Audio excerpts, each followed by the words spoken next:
আজকে যেই স্বৈরাচারকে বাংলাদেশের মানুষ বিতাড়িত করে দিয়েছে, এই দেশ থেকে বিতাড়িত করে দিয়েছে। কেন বিতাড়িত করে দিয়েছে? তার অন্যতম মূল কারণ হচ্ছে এই দেশের মানুষ যেভাবে চেয়েছিল, তাদের দল, তাদের নেতারা, তাদের কর্মীরা সেভাবে কথা বলেনি, সেভাবে কাজ করেনি। তাই তো নাকি? এক কথায় তো তাই।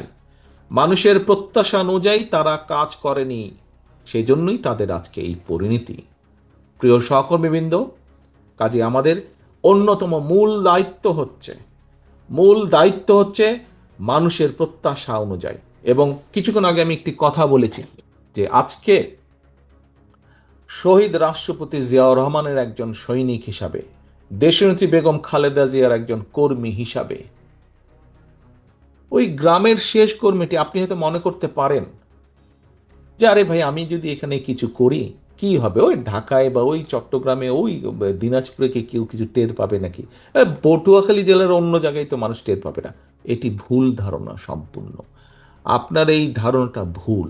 আজকে আপনি যদি এলাকায় এমন একটি কোনো কাজ করেন যেই কাজটি মানুষ পছন্দ করে না, এটির এফেক্ট আপনি নয়, এখানে উপস্থিত প্রত্যেকটা নেতাকর্মীকে এটির নেগেটিভ এফেক্ট, অর্থাৎ এটির খারাপ প্রতিক্রিয়া ভোগ করতে হবে।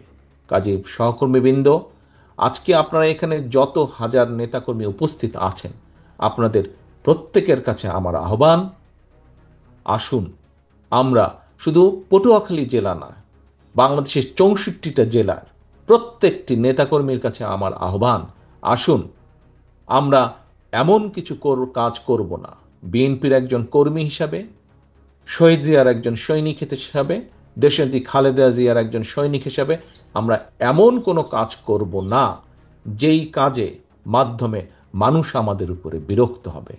প্রিয় সহকর্মীবৃন্দ, বিগত 15 বছর তো আপনারা যুদ্ধ করেই বেঁচেছিলেন, তাই নয় কি? খুন, গুম, হুলিয়া, কেস, কাচারি এইগুলাকে মোকাবেলা করেই তো আপনারা বেঁচেছিলেন। তাহলে সহকর্মীবৃন্দ, এই মুহূর্তে খুন, গুম, মিথ্যে মামলা, এগুলোর সমস্যা কি আছে? এইসবের কি সমস্যা আছে? এইসবের সমস্যা তো আপাতত নেই। কি আছে নাকি? আমি তো বুঝতে পারছি না। আছে না? নেই? আচ্ছা, ধন্যবাদ, হাত নামান। সমস্যা যদি না থাকে, তাহলে কেন আমাদের কোনো সহকর্মী এমন কোনো কাজ করবে যেই কাজের মাধ্যমে দল ক্ষতিগ্রস্ত হবে? আপনাদেরকে যদি আমি জিজ্ঞেস করি, এই দলের জনগণের ভোটের অধিকারের দাবি রাজপথে নিয়ে আন্দোলন সংগ্রাম করার কারণে কারা কারা মিথ্যে মামলা খেয়েছেন? হাত তুলেন তো ভাই। কারা কারা মিথ্যে মামলা খেয়েছেন? হাত তুলেন। কারা কারা আদালতের বারান্দায় মাসের পর মাস, বছরের পর বছর ঘুরতে হয়েছিল?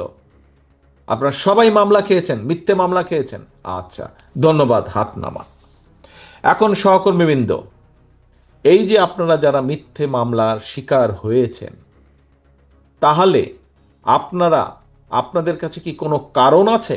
আপনি বছরের পর বছর আদালতের বারান্দায় গিয়েছেন, অনেক সময় দেখা গেছে কেসের এমন একটা ডেট পড়েছে, সেদিন আপনার দলের অথবা পারিবারিক কোনো একটা গুরুত্বপূর্ণ বিষয় আছে যেখানে আপনার থাকতে হবে, কিন্তু আপনি থাকতে পারছেন না, আপনার কষ্ট হচ্ছে, সমস্যা হচ্ছে, বাধ্য হয়ে আপনাকে কোর্টে যেতে হচ্ছে। এরকম পরিস্থিতি হয়েছিল না? এরকম সিচুয়েশন হয়েছিল না? এরকম অনেকের জীবনে এরকম পরিস্থিতি হয়েছে।